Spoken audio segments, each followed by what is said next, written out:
ஆண்டவராக இயேசு கிறிஸ்துவின் நாமத்தினாலே மீண்டும் இந்த ஸ்பிரிச்சுவல் சயின்ஸ் ஆன்மீக அறிவியல் தொடர்ச்சியாக நம்ம இயேசுடையதான அந்த பாவ மன்னிப்பை குறித்து ஏன் அடி வாங்கணும், ஏன் பாவ மன்னிப்பு, இதை பற்றி எல்லாமே நம்ம பார்த்துட்டே வந்துட்டுருக்கோம்.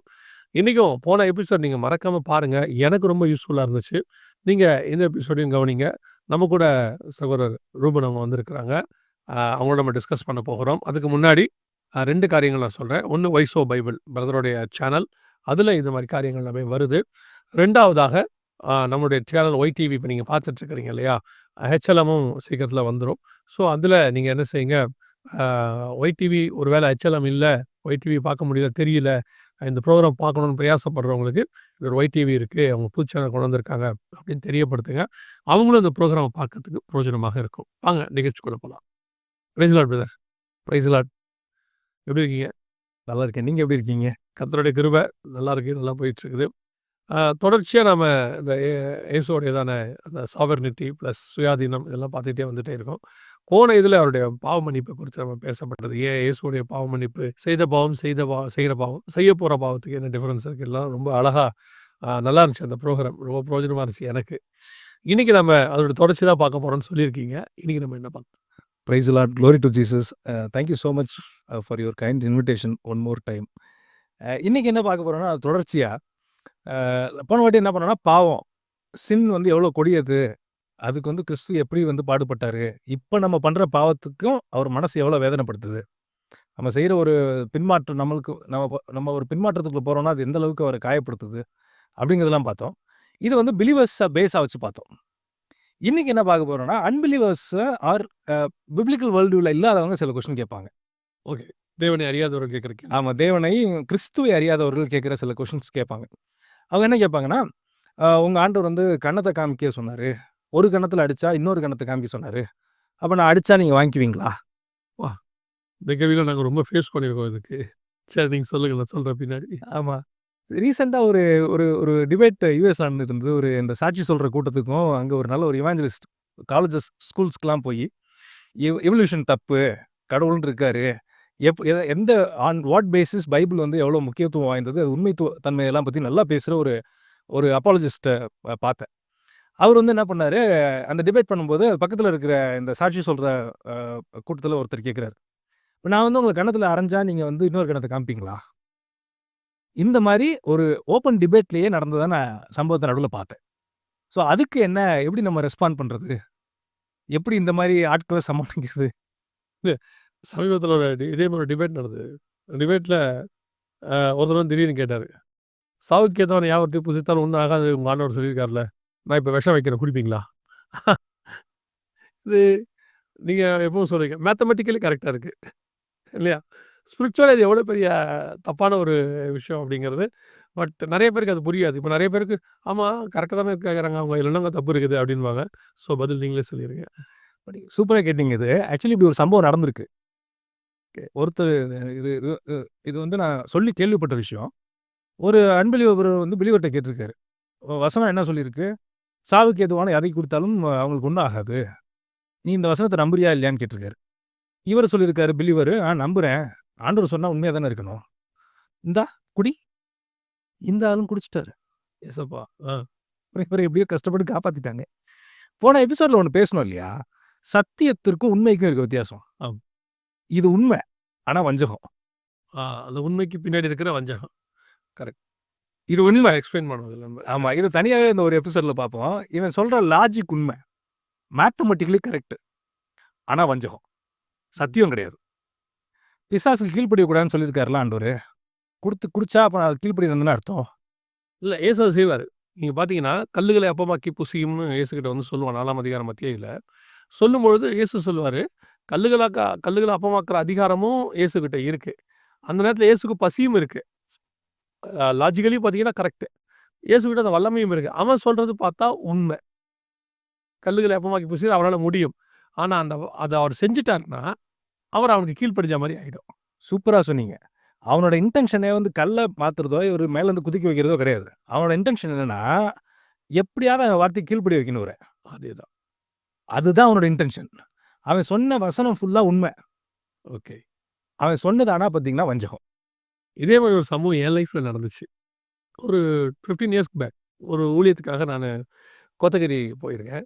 போனபோது ஊழியத்த முடிச்சுட்டு ஒரு இடத்துல உட்காந்துருக்கேன். ஒரு சகோதரர் வந்தாரு. அவர் வந்துட்டு அந்த நீங்க சொன்ன சாட்சிக்காரர் அவரு. பேசிட்டு அவர் திடீர்னு என்ன பண்ணாரு, "சரி பிரதர், என்ன சபிச்சிருங்க நான் வீட்டுக்கு போறேன்" அப்படின்னாரு. சபிச்சிருங்க, அவரு ஜெபம் பண்ணுங்க வீட்டுக்கு போறேன்னு தானே சொல்லணும். சபிச்சிருங்க வீட்டுக்கு போறேன்னாரு. நானு ஃபர்ஸ்ட்டு எனக்கு அந்த ஒரு 1 மினிட்டுக்கு புரியல அவரு என்ன சொல்ல வராருன்னு. யோசிச்சுக்கிட்டே இருக்கேன். அவரு, "பிரதர், நான் உன்ன சபிக்கிறேன்னு ஒரு வார்த்தை சொல்லிருக்கும் நான் வீட்டுக்கு போயிடுறேன் அவ்வளோதானே" அப்படின்னாரு. ஆவியானவர் சொல்றாரு, "அவன சபிக்காத" அப்படின்னு. நானு டக்குன்னு சொன்னேன், "இல்ல பிரதர் நான் உங்கள சபிக்கிறது இல்ல" அப்படின்னு. டக்குன்னு ஆக்ரோஷமாயிட்டாரு பிரதர் அவரு. அவரு ஒரு 2 செகண்ட்ஸ்ல ஆக்ரோஷமாயிட்டாரு. "இப்ப சபிக்க முடியுமா? முடியாதா?" அப்படின்னாரு. இவரு ஆக்ரோஷமாயி கத்துன உடனே ரூம்குள்ள இருந்து எல்லாரும் வந்துட்டாங்க. வந்துட்டு, "என்னாச்சு? என்னாச்சு?" அப்படின்னோனே, "இல்ல அவரு சபிக்க சொல்றாரு. நான் சபிக்க மாட்டேன்னு சொல்றேன். ஆனா அவரு கோவமாயிட்டாரு" அப்படின்னேன். "அவர இப்ப சபிக்க சொல்லுங்க என்ன. இப்ப சபிக்க சொல்லுங்கன்னு" அவரு கத்த ஆரம்பிச்சுட்டாரு. உடனே அவங்க, "நீங்க வாங்க பிரதர்ன்னு" கூட்டிட்டு போயிட்டு, "அவர் அப்படிதான் பிரதர் இப்படி பேசிட்டு இருப்பாருன்னு" விட்டுட்டாங்க. எனக்கு இந்த லாஜிக்கே புரியல. ஏன் நான் இப்ப அவர சபிக்கணும்? ஆக்சுவலா அவரு ஏன் என்ன சபிக்க சொல்லி கேட்டாருன்னும்போது, எனக்கு ஆண்டவர் இந்த இன்சிடென்ட்ட ஞாபகப்படுத்தினாரு. அதாவது கல்லுகள அப்பமாக்கி புசிங்கிறது வந்து நீடு அந்த இடத்துல உள்ளது. இயேசுவால அது முடியும். ஆனா அத செஞ்சா அவருக்கு கீழ்ப்படியிற மாதிரி. அதே தான் எனக்கு ஆண்டவர் சொன்னாரு. "உனக்கு நீ சபிக்கலாம். உனக்கு அந்த அதிகாரம் இருக்கு. நீ சபிக்கிறவனே நான் சபிப்பேன். அதிகாரம் இருக்கு. ஆனா அதே நேரத்துல அத அவன் சொல்லி நீ செஞ்சினா, அவனுடைய வார்த்தைக்கு அன்னைக்கு மீட்டிங் அந்த இடத்துல முழுக்க அவன் கட்டுக்கோட்டுக்குள்ள போயிருக்குமா அன்னைக்கு. அமேசிங். அமேசிங் ரெவல்யூஷன் நீங்க சொல்றது. அது முழுக்க அவன் கட்டுப்பாட்டுக்குள்ள போயிருக்கும். நீ என்ன பேசியிருந்தாலும் அங்க செட் ஆகியிருக்காது. அதனால தான் நான் உன்ன சபிக்க வேணான்னு சொல்லிட்டு ஆண்டவர் சொன்னாரு. இந்த எக்ஸாம்பிள வச்சு தான் ஆண்டவர் எனக்கு சொன்னாரு. பெர்ஃபெக்ட். நீங்க ஸ்பிரிச்சுவலா நீங்க நார்மலா பார்த்தீங்கன்னா, அவர் வந்து உங்கள வெறுப்பேத்துற மாரியே பேசியிருப்பாரு உங்ககிட்ட. ஆமா. உங்க ஈகோவ தூண்டுற மாரியும், நீங்க சொல்ற தியாலஜி தப்புங்கிற மாரியும், இன்டென்ஷன் பார்த்தீங்கன்னா, ஏதோ ஒரு ட்ராப்புக்குள்ள விழ வைக்கிறது தான் பிசாசோட இன்டென்ஷனா 200% இருக்கும். எக்ஸாக்ட்லி. அதனால தான் உண்மைன்னா என்ன, சத்தியம்னா என்னங்கிறத நம்ம புரிஞ்சுக்கிட்டோம். அவன் சொல்றது உண்ம மாரி இருக்கும். ஆனா அதுல சத்தியம் இருக்காது. வஞ்சகம் இருக்கும். உண்மையாவே இருக்கும். அதான் உண்மையா இருக்கும். அவன் சொல்றது லாஜிக்கலி உண்மையா இருக்கும். மேத்தமேட்டிக்கலா உண்மையா இருக்கும். ஆனா வஞ்சகமா இருக்கும். ஸோ ரொம்ப அழகா எக்ஸ்பிளைன் பண்ணீங்க நெறைய விஷயத்த. இப்ப அந்த நம்ம ஃபர்ஸ்ட் பாயிண்ட்க்குள்ள வருவோம். அவர் வந்து இப்ப கன்னத்த காமிக்க சொன்னாரே ஆண்டவரு. நீங்க கன்னத்த காமிப்பீங்களா? அப்படின்னு எவனாச்சும் ஒருத்தன் வந்து கேட்பான். உடனே நம்ம ஆளு எப்படி எப்படி அத ஹேண்டில் பண்றதுன்னு தெரியாது. அவனுக்கு ரெஸ்பாண்ட் பண்ணணும்னு நம்மளுக்கு அவசியம் கிடையாது.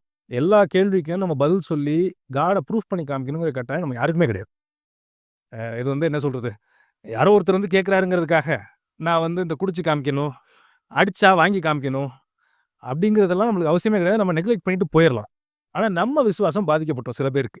சில எஸ்பெஷலி புதுசா வர்ற பிலீவர்ஸ்க்கு, அவங்க கேட்கறது கரெக்ட்டா தானே இருக்கு. நீங்க சொன்ன அந்த அந்த ஸ்பிரிச்சுவல் இன்சைட்ஸ் இருக்காது. அவங்க கேட்கறது கரெக்ட்டா தானே இருக்கு. அப்படின்னு இவங்க கொஞ்சம் தள்ளாடிருவாங்க. நீங்க யோசிச்சு பாருங்க. எவ்வளோ வெனமஸா இருந்ததுன்னா, இவங்க இப்படி ஒரு கொஸ்டின கேட்பாங்க. கடவுள் வானத்தையும் படைத்த தேவன், வானத்தையும் பூமியும் படைச்ச தேவன், அன்புனா என்னங்கிறத சிலுவையில காமிச்சு, உங்கள கொடுமைப்படுத்துறவங்கள நீங்க ஆசீர்வதிங்கன்னு சொல்லிட்டு போனா, அதனால நான் கொடுமைப்படுத்துவேன்னு ஒருத்தர் யோசிச்சா, அவனுடைய வேர்ல்ட் வியூ எவ்வளோ விக்கெடா இருக்கணும். எவ்வளோ கொடூர சிந்தனையா இருக்கணும் நியாயமா பார்த்து. எவ்வளோ கேடுள்ளதா இருக்கணும். Okay. Right. He is a proof that his world view is wrong. Okay. அவன் நம்புறத ஏன் நம்ம நம்பக்கூடாதுங்கிறதுக்கு அவனே ஒரு பெஸ்ட் உதாரணம். ரைட். நான் போன ஒரு இதுல ஒரு எக்ஸாம்பிள் சொன்னேன். ஒரு கணவன் மனைவி இருக்காங்க, தவறிடுறாங்க அப்படின்னு ஒரு அனாலஜி வச்சு எக்ஸ்பிளைன் பண்ணோம். அதே அனாலஜி தான் இதுக்கும் அப்ளிகபிள். அவங்க தான் மன்னிக்கிறாங்கல்ல, அப்புறம் அடிக்கலாம்ல. அந்த லாஜிக்ல நம்ம யோசிச்சு பார்த்தா, இது எவ்வளோ ஒரு அன்எஜுகேட்டட் கொஸ்டின்ங்கிறது உங்களுக்கு புரியும். இது வந்து கேட்கிறவங்க வியூ இல்லையா?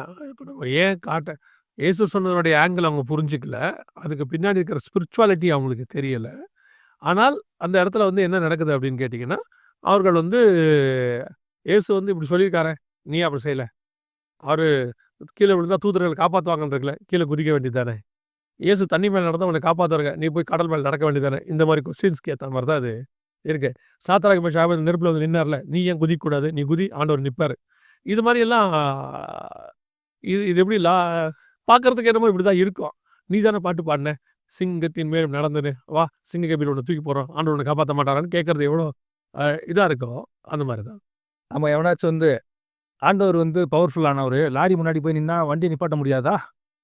அப்படின்னு கேட்கறது, அவனுடைய இயலாமையும், கேட்கிறவனுடைய இயலாமையும், அவன் வச்சிருக்க வேர்ல்ட் வியூல இருக்க பிரச்சனை அது. இதுல நம்மளும் வந்து சோதித்து பார்க்குற இடத்துக்கு போயிறக்கூடாது.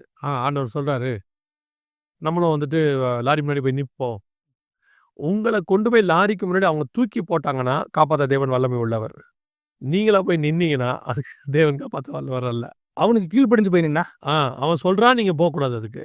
அது வந்து பிசாசு கீழ்ப்படியறதுக்கான அர்த்தமா மாறிடும். பிசாசு கீழ்ப்படிகிறது தான் அது. அது. அவன் நார்மலா கேட்கிற மாரி உங்களுக்கு தெரியும். ஆக்சுவலி பார்த்தீங்கன்னா, அவங்க இன்ஸ்பிரேஷன் ஃப்ரம் த டெவிலா தான் இருக்கும் அது. அப்ப பிசாசு கீழ்ப்படிய வச்சு உங்கள அழிக்கணுங்கிறதுக்கு பண்ற ஒரு ஸ்ட்ராட்டஜிஸ். அவன் பண்றது உண்மை. ஆனா வஞ்சகம். Good, good. நல்ல எக்ஸாம்பிள். ஸோ இதுதான் இதுல இருந்து நம்ம புரிஞ்சுக்க வேண்டியது. இப்படி பேசுறவங்க, அவங்க அவங்க செல்ஃப் எக்ஸாமினேஷன் பண்ணி பார்க்கறதுக்கு ஒரு நல்ல ஒரு வாய்ப்பு. எந்த அளவுக்கு கரப்டடா இருந்தா இப்படி ஒரு கொஸ்டின் வரும். அவங்களோட ஆவி, ஆத்மா, சரீரமும், அவங்களோட கான்சியஸும், அவங்களோட மூளையும் எவ்வளோ கரப்டடா இருந்தா, தேவன் மன்னிப்பையும், அன்பையும் சொல்லிக் குடுத்துட்டு போனா, அத இன்னொரு ஆங்கிள்ல மாத்தி உங்களால பேச முடியும். ஆப்போசிட் டைரக்ஷன்ல இருந்து பார்க்கறது இது. ஆமா. ஓகே. அதுதான் அந்த விக்கெட்னஸ்ன்னு நம்ம சொல்றோம் யூசுவலா. சரி, இப்ப இன்னொரு அ ஆஸ்பெக்ட்குள்ளயும் பார்ப்போம். கிறிஸ்தவத்தோட ஃபவுண்டேஷனே பார்த்தீங்கன்னா, ஃபர்கிவ்னஸ் தான். மன்னிக்கிறது. அடுத்தவங்கள மன்னிக்கணுங்கிறது புதிய ஏற்பாடுடைய ஃபண்டமெண்டல் டீச்சிங்ல ஒண்ணு. எனக்கு நான் புரிஞ்சுக்கிட்டது எனக்கு ரொம்ப வருஷம் ஆச்சு புரியறதுக்கு. ஆனா ரொம்ப வருஷம் கழிச்சு நான் புரிஞ்சுக்கிட்டதுக்கு, இந்த மனம் மறுரூபமாகுதல் அப்படின்னு ஒரு வசனத்த நம்ம படிக்கிறோம்ல. ஆமா. அதனுடைய அடிப்படையே இதுதான். மனம் புதிதாகிறதுனாலே நீங்க மறுரூபமாகுங்கள்னு பவுல் எழுதுறாரு. அப்ப ஒரு மனுஷன மன்னிக்கிறது தான் கிறிஸ்தவத்தினுடைய புதிய உடன்படிக்கையினுடைய பிரமாணத்தின் அடிப்படையே அதுதான். சுயாதீன பிரமாணம் பேஸே அதுல தான் இருக்கு. ஆமா. ஏன் மன்னிக்கணும்?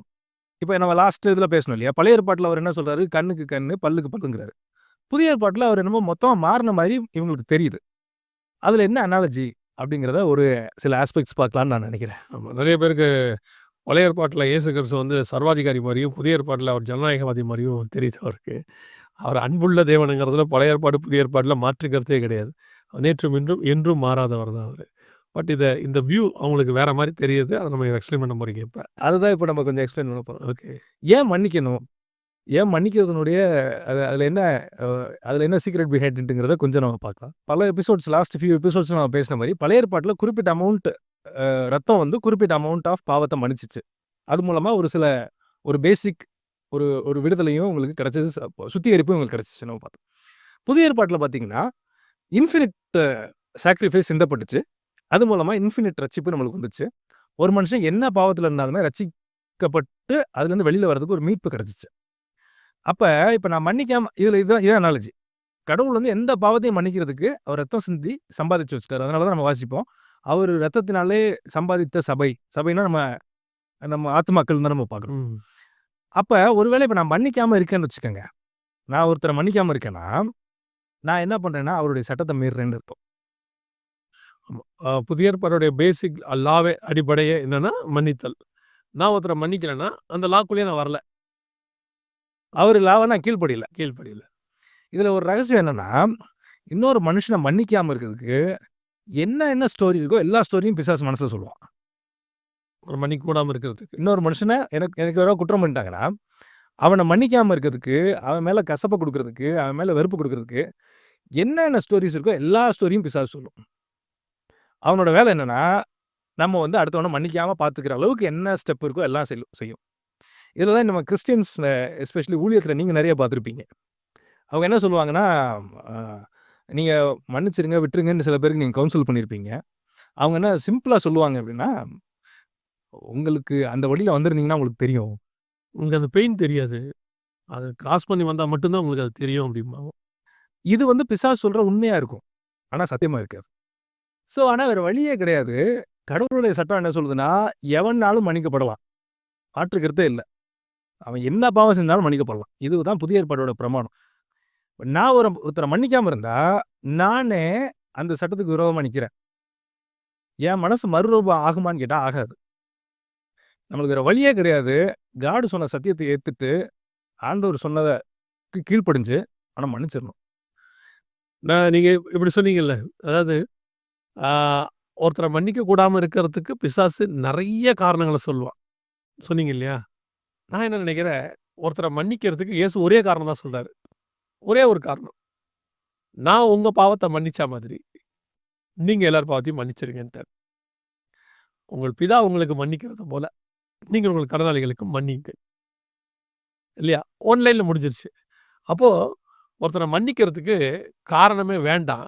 ஒரே காரணம் தான். அவர் என்ன மன்னிச்சிருக்காரு. நான் மன்னிக்கிறேன். பெர்ஃபெக்ட்டா சொன்னீங்க. ஒருவேளை அவரு என்னைய மன்னிக்காம இருந்திருந்தாருன்னா? ஆ. இதே லாஜிக்ல யோசிப்போமே. நான் ஒருத்தர மன்னிக்காம இருக்கிற மாரி, ஆண்டவரும் எனக்கு மன்னிக்காம இருந்திருந்தாருன்னா?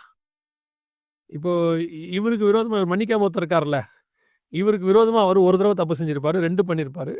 ஒருவேளை 50 தடவ பண்ணியிருப்பாரு. ஆனா நாம தேவனுக்கு விரோதமா 5000 தடவ பண்ணியிருக்கோம். அவர் நம்மை மன்னித்தது போல, நம்ம ஒருத்தர மன்னிக்கணும்னா, ஒருத்தர் நமக்கு விரோதமா 2 தடவ, இல்ல ஒரு தடவ பண்ணும்போதே நம்ம அவர்ட்ட ஒதுங்கிருவோம். மன்னிக்க மாட்டோம்.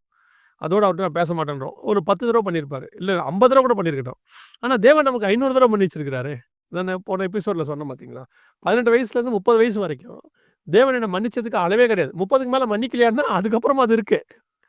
நான் அந்த பீக் பீரியடா பார்க்குறேன் அத. ஊழியத்துக்கு வரத்துக்கு தகுதியே இல்லாம இருந்த என்ன, அத்தனை 1000 தடவ கர்த்தர் மன்னிச்சிருந்தாருன்னா, நான் எப்படி இன்னொரு ஆள மன்னிக்கவே முடியாதுன்னு சொல்றது? எனக்கு எப்பவுமே ஆண்டவர் இதுதான் பிரதர் சொல்லுவாரு. இந்த விஷயத்த தான் சொல்லுவாரு. அதனால தான் நான் அத சொன்னேன். அனுபவமா தான் சொன்னேன். நான் ஒரு சிலர மன்னிக்க முடியாதபடி சில காயங்கள் ஏற்படுத்துவாங்க என்ன. அப்ப காட் சொல்லுவாரு, "நீ என்ன பண்ண? நான் உன்ன மன்னிச்சேன் தானே! நீ மன்னி" அப்படிம்பாங்க.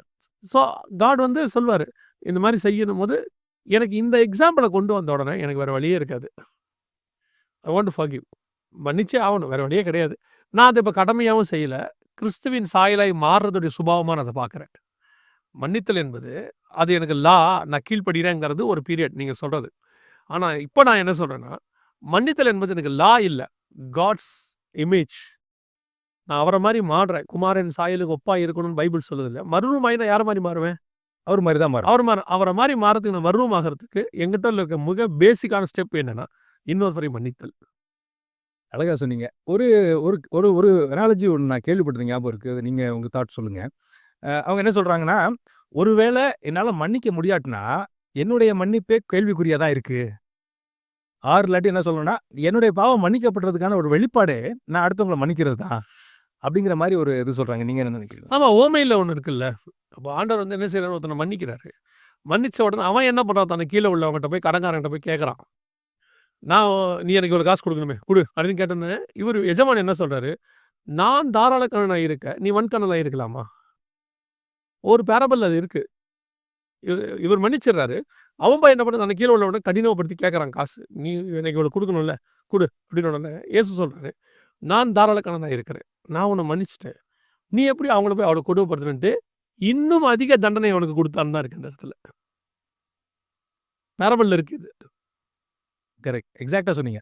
ஸோ, அப்ப இதுலருந்து நம்ம என்ன புரிஞ்சுக்கலாம் அப்படின்னா, நம்மளால மன்னிக்க முடியலன்னா, நம்ம பாவம் மன்னிக்கப்பட்டுச்சாங்கிறதே ஒரு கேள்விக்குறியா தான் இன்னும் அத நம்ம அண்டர்ஸ்டாண்ட் பண்ணிக்கணும்னு நான் நினைக்கிறேன். அது அது எப்படி இருக்கும்னா, ஆ பரலோகத்துக்கு போறதுக்கு முன்னாடி வரைக்கும் அது ரிசர்வேஷன்ல இருக்கும்.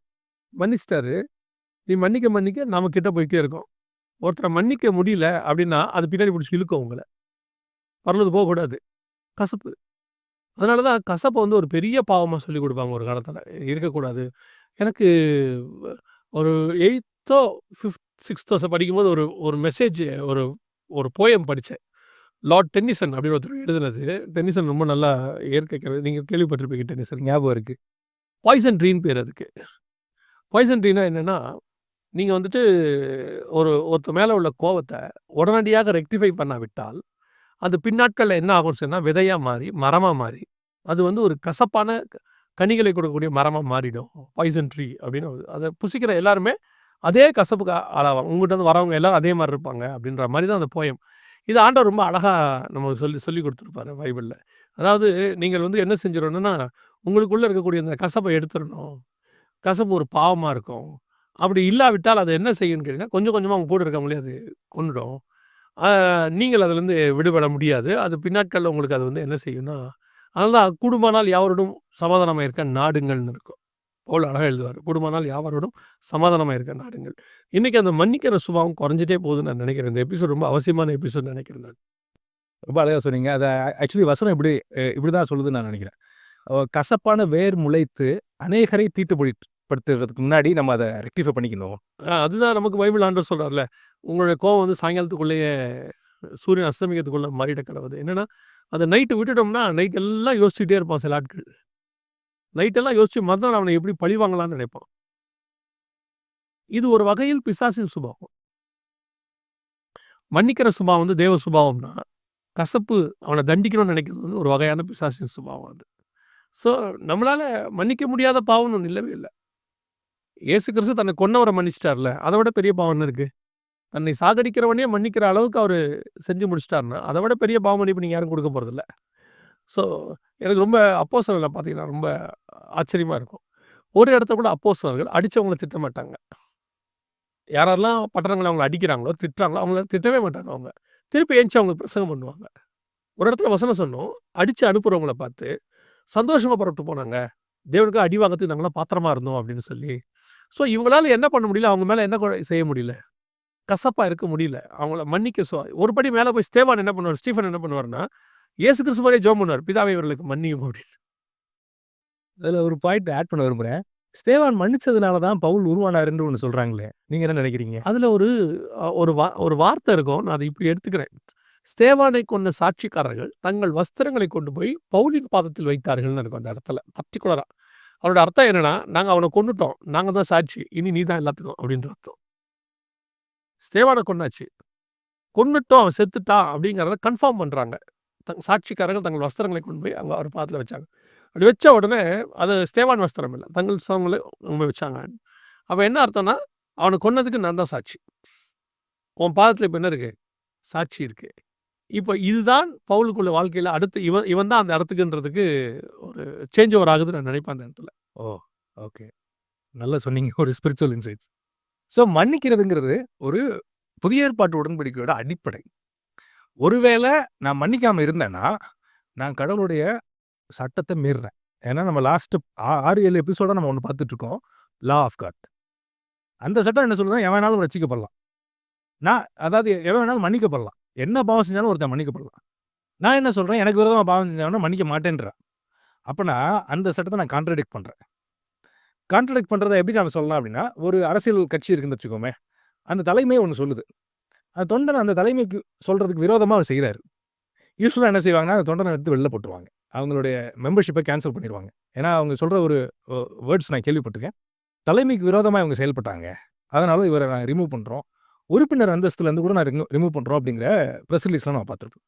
அதே தான் காட்ஸ் லா என்ன சொல்லுதுன்னா, யாருனாலும் மன்னிக்கப்படலாம். ஆனா என் லா, என் மனசு என்ன சொல்லுதுன்னா, இவன் மன்னிக்கப்படக்கூடாதுன்னு நினைக்கிறேன். அப்ப இது கான்ட்ரடிக்ஷன். கான்ட்ரடிக்ஷன் ஆகும்போது, கடவுளுடைய பிள்ளைங்கிற ஸ்தானத்த கூடிய சீக்கிரத்தில அவங்க இழந்துருவாங்க. நான் இப்ப நீங்க சொன்ன மாரி தான் அந்த கட்சியில இல்ல. என்ன தூக்கிட்டாங்க. அடிப்படை உறுப்பினர்ல இருந்து நீக்கிட்டாங்க. தேவனுடைய பிள்ளையா இருக்கிறதுக்கு எனக்கு தகுதியே இல்ல. ஏன்னா மன்னித்தல் இல்லாவிட்டால் இப்போ இத கேட்கும்போது நான் இன்னொரு இது டிஸ்கஷனா இருக்கிறதுனால சொல்றேன். மன்னித்தல் உடனடியாக வருமா அப்படின்னா, நமக்கு அந்த கொஞ்சம் காரியங்கள் இருக்கத்தான் செய்யும். சிலது இருக்கதான். ஆனால் ஆவியானவர் என்ன விரும்புறார்ன்னா, நீ மன்னிச்சிருன்னு தான் விரும்புறாரு. பரவால்ல அவன் உனக்கு பண்ணியிருக்கான். அவன் பண்ணது தப்பு தான். நீ காயப்பட்டதும் உண்மைதான். உன் மேல தப்பு இல்ல. ஆனா தப்பு இல்லாத நீ தான் மன்னிக்கணும். அப்பதான் அதுக்கு என்ன இருக்கு? பவர் இருக்கு. ஒருத்தர் தப்பு செஞ்சுட்டாரு. நீங்க தண்டனை குடுத்தீங்கன்னா, அது தப்பு செஞ்சாரு தண்டனை குடுத்தீங்க. நார்மல் இது. தப்பு செஞ்சுட்டாரு மன்னிச்சுட்டேங்கிறது தான். பவர்ஃபுல். நீங்க பாருங்களேன், மிஷனரிகள் நம்மலாம் எத்தனையோ நாள் இத பார்த்துருக்கோம்ல. அ அ மிஷனரிகளுடைய காரியங்கள் பழைய அப்போஸ்தலர் காலத்தில. நம்ம பீரியட்ல பாருங்க. ஸ்டெயின்ஸ் ஐயாவ ஒரிசால எரிச்சாங்கல்ல. அவங்க மனைவி சொன்ன வார்த்தை, த மோஸ்ட் பவர் நான் நினைப்பேன். அதுதான் இருக்கிறதுலயே பெரிய தண்டனைம்பேன் நானு. என்னன்னு கேட்டீங்கன்னா, அந்த அம்மா சொன்னாங்க, "நான் மன்னிச்சுட்டேன் அவங்கள" அப்படின்னாங்க. இப்போ ஒரிசால ஒரு பாஸ்டர ரொம்ப அவமானப்படுத்தி, அசிங்கப்படுத்துனாங்க. அவரும் சொன்னாரு, "நான் மன்னிச்சுட்டேன் விட்டுருங்க" அப்படின்ட்டாரு. இல்லையா? அவங்களுக்கு இத விட பெரிய அவங்க இருதயத்த குத்துற மாரி. இதுல அவன் இருதயம் குத்தப்படலன்னு வச்சுக்கோங்க. நான் இவ்வளோ செஞ்சும் ஒருத்தன் என்ன மன்னிச்சுட்டான்டா, அப்படின்னு சொல்லி அவன் குத்தப்படலன்னா, அவன் மனுஷனா இருக்கவே லாயக்கு இல்லம்பேன் நானு. என்னுடைய வியூ. இத விட யாருங்க எனக்கு ஒருத்தரு பெரிய கிஃப்ட் குடுத்துற முடியும்? அத என்னால புரிஞ்சுக்க முடியல. அதையுமே நான் கிரிட்டிசைஸ் பண்றேன். இல்ல அத என்னால அக்செப்ட் பண்ணிக்க முடியல அப்படின்னா, இத விட பெரிய அ அ உயிரினமா இருக்க லாயக்கு இல்லாத ஆட்கள் இவங்க எல்லாரும் சொல்வேன். அந்த அளவுக்கு கிறிஸ்தவம் மன்னிக்கிறத சொல்லிக் குடுத்துருக்குன்னு நான் சொல்ல வரேன். அழகா சொன்னீங்க. யோசிச்சு பாருங்க. இப்ப இவங்க திங்க் பண்ணும்ல. எதனால இப்படி ஒரு பிலீஃப் இவனுக்கு வந்திருக்கு? நம்ம கேவலப்படுத்தினாலும் நம்மள மன்னிச்சேன்னு ஒருத்தன் சொல்றான். அதுல ஏதாவது ரகசியம் இருக்கான்னு யோசிக்கவாது செய்யலாம்ல. யோசிச்சாங்கன்னா, பைபிள பத்தி நல்லா புரிஞ்சுக்குவாங்க. கிறிஸ்துகிட்ட வந்துருவாங்க. இன்னொரு ஒரு ஒரு ஒரு பாயிண்ட் மட்டும் நான் ஆட் பண்ண விரும்புறேன். நீங்க சொல்லுங்க உங்களுடைய தாட்ஸ. நாம மன்னிக்கும்போது நம்மளுக்கு வர்ற சந்தோஷம் வேற எதுலயுமே வராது உங்களுக்கு. அது வந்து ஹெவன்லி சந்தோஷம் அது. பரலோக சந்தோஷம். இது ஆரம்பத்துல ரொம்ப கஷ்டமா இருக்கும். ரொம்ப இது நம்ம ஈஸியா நம்ம பேசுறத வச்சுட்டு, ஒரு வேளை சில பேர் இப்பயே யோசிப்பாங்க. அப்ப சொல்லுவாங்க இல்லையா? இதெல்லாம் நீங்க வந்து பார்த்தீங்கன்னா தாங்க தெரியும் அப்படின்னு சொல்லுவாங்கல்ல. வந்து பார்த்துட்டு அவங்க மன்னிக்க மட்டும் செஞ்சுட்டோம்னா, அந்த ஹேப்பினஸ் வந்து நீங்க தண்டனை அவனுக்கு குடுக்கிறத விட ஜாஸ்தியா வரும் நம்மளுக்கு. நான் ஒரு சாட்சி சொல்லி டைம் முடிஞ்சிருச்சு. நான் ஒரே ஒரு சாட்சி மட்டும் லைஃப்ல நடந்தத சொல்லிட்டு நான் முடிச்சிடலாம். ஆ எனக்கு விரோதமா ஒரு சிலர் காரியங்கள்லாம் செஞ்சபோது, ஆஸ் யூசுவல் எல்லாருக்கும் இருக்கக்கூடிய சுபாவம் எனக்கும் இருந்துச்சு. அப்ப நான் என்ன பண்றேன்னா, வசனத்திலிருந்து ஆண்டவர்ட்ட சொல்றேன். ஆண்டவரே, என் துன்மார்க்கர் எனக்கு முன்பாக சங்காரமாகிறதை நான் பார்க்க வேண்டும். அவர்கள் வந்து எங்க எங்க முதுகில் மேல் ஏறி போறாங்க. நாங்க அவங்க முதுகில் மேல் ஏறி போக பண்ண வேண்டும் ஆண்டவரே. இப்படியெல்லாம் ஆக்சுவலா பைபிள்ல பார்த்தீங்கன்னா, பழைய ஏற்பாட்டுக்கும், புதிய ஏற்பாட்டுக்கும் நீங்க சொன்ன மாதிரி தான். அந்த லா மாறுபட்டிருக்கும். எலியா அக்கினி இறங்கி ஜனங்கள பட்சிக்கிறது சம்பவம்லாம் நடக்கும். இந்த இடத்துல அ ஆண்டவர் சொல்லுவாரு, "அக்கினி இறக்கி பட்சித்து போடும்." அப்படின்னும்போது, "நீங்க என்ன ஆவி உடையவர்கள்ன்னு?" கேட்பாரு. 2ம் டிஃபரெண்ட்டா இருக்கும்ல, மாத்தி இருக்கும். அப்ப நானு இந்த லாவ கையில புடிச்சுக்கிட்டு பேசுறேன். ஆண்டவரே இவங்கலாம் இப்படி என்ன பண்ணிட்டாங்க. அப்படின்னும்போது காட் என்ன கேட்டாரு, ஆவியானவர் என்ன உணர்த்தினாரு. என்ன கேள்வி கேட்டாரு. என்ன கேட்டாருன்னா, "நான் அவங்கள தண்டிக்கிறதாவே இருக்கட்டும். உனக்கு என்ன கிடைக்கும் அதனாலன்னு?" கேட்டாரு. "நான் அவங்கள தண்டிச்சுட்டா உனக்கு என்ன கிடைக்கும்?" அப்படின்னு. ஒரு மன திருப்தி. அப்பாடா! செத்தான்டா! But what is the benefit? அவன் தாழ்றதுல உனக்கு என்ன இருக்கு? இப்படி யோசிச்சு பாரு. நீ அவன மன்னிச்சு ஜெபம் பண்ணு. அவனும் ரட்சிக்கப்படுவான். உன்ன அவன் நடத்துனதுக்கு நான் உன்ன உயர்த்திடுவேன். நீ பட்ட கஷ்டத்துக்கு நான் உனக்கு ஒரு பெனிஃபிட் கண்டிப்பா தருவேன். ஸோ, நான் உன்ன உயர்த்தி மேல உட்கார வச்சுருவேன். இப்போ நீயும் மேல போயிட்ட, அவனும் ரட்சிக்கப்பட்டான். இது எப்படி இருக்கு? சரி, உனக்காக நான் அவன அழிச்சுட்டேனே இருக்கட்டும். உனக்கு ஒரு பெனிஃபிட்டும் இல்ல. அவனும் அழிஞ்சுட்டான். இது என்னங்க? இ இ இந்த எக்ஸ்ப்ளனேஷன் ஆவியானவர் தருவார் யாராலும் தரவே முடியாது. சான்ஸே இல்ல. எனக்கு இது கேட்ட உடனே அன்னையிலேருந்து என் வியூ மாறிடுச்சு. யாராவது ஏதாவது பண்ணாங்கன்னா, எனக்கு ஒரு உயர்வு வரப்போகுதுன்னு நெனச்சுப்பேன் நானு. இது வந்து வசனத்தின்படியும் சரி. எப்படின்னா, இனி வரும் பலன் மேல் நோக்கமாகி, அவன் துன்பத்தை அனுபவிக்க தெரிந்து கொண்டான். எபிரேயர் 11, 24, 25ல இருக்கு. ஸோ எனக்கு என்னன்னா, இவங்க கஷ்டப்படுத்துறாங்களா? படுத்தட்டும். எனக்கு இதனால என்ன கிடைக்கும்? ஒரு பெனிஃபிட் கிடைக்கும். நான் அந்த பெனிஃபிட்ட மட்டும் பார்க்குறேன். ஒரு பீரியட்ல இவங்களுக்காக நான் ஜெபம் பண்றேன். கண்டிப்பா இவங்கள நானு சபிக்கக்கூடாது. ஜெபம் பண்றேன். இவர்களும் ரட்சிக்கப்படுவாங்க. நான் இவங்களையும் இழக்க மாட்டேன். இங்கேயும் எனக்கு ஆசீர்வாதம் கிடைச்சிருது. இதுதான் கர்த்தர் எனக்கு சொல்லிக் குடுத்தது. Amazing, amazing. மன்னிக்கப்படும்போது அவனுக்கு அவன் மன்னிக்கப்படுறாங்கிறத விட, அதுலேருந்து வர பிளெஸ்ஸிங் நம்மளுக்கு ஜாஸ்தி. அதானே நீங்க சொல்ல வரீங்க? அதேதான். டபுள் மடங்கு இருக்கும். ரொம்ப சந்தோஷம். இந்த எபிசோட் போன எபிசோட் மாரி தான் இதுவும். ரொம்ப அது வேற விதமா இருந்தது. இது அவர் மன்னிப்ப பத்தி அங்க இருந்தது. ஏன்னா நம்ம மன்னிக்கப்படுறது தேவன் நம்மள மன்னிக்கிறதுக்கும், நாம மத்தவங்கள மன்னிக்கிறதுக்கும் இந்த 2 எபிசோட். இத கண்டிப்பா எல்லா பிலீவர்ஸும் கண்டிப்பா பார்க்கணும்னு நான் விரும்புறேன். ஏன்னா அவங்களோட ஸ்பிரிச்சுவல் லைஃப்லயே ஒரு பெரிய மாற்றத்த இது கொண்டு வரும்னு நான் நம்புறேன். நம்ம சயின்ஸ பத்தி பேசுனதுல இந்த ஸ்பிரிச்சுவல் சயின்ஸ் ரொம்ப யூஸ்ஃபுல்லா இருக்கும்னு நெனைக்கிறேன். கர்த்தருக்கு சித்தமானால் இன்னொரு எபிசோட் வழியாக வருகை தாமதிக்குமானால் சந்திக்கிறோம். தொடர்ந்து எங்களுக்காக ஜெபிச்சுக் கொள்ளுங்க. 2 ஊழியங்களுக்காகவும் ஜெபித்துக் கொள்ளுங்க. ஆரம்பத்தில சொன்ன திருப்பி நினைவு கூர்றேன். வாய்ஸ் ஓ பைபிள் பிரதருடைய சேனல் இருக்கு. அத நீங்க சப்ஸ்கிரைப் பண்ணுங்க. அத பாருங்க. இன்னும் அதில நெறைய வீடியோஸ் வருது. 2வது நம்முடைய சேனலும் HLMக்கு பதிலா YTV வந்துட்டுருக்கு. HLMம் வரும். இதையும் இந்த YTV, HLMக்கு பதிலா வருதுங்கிறத கேட்கிறவங்களுக்கு நீங்க தெரியப்படுத்துங்க. யாராவது HLM வரலங்க என்னன்னு அப்படின்னு கேட்டா, இத சொல்லுங்க. God bless you. Praise the lord brother. Thank you.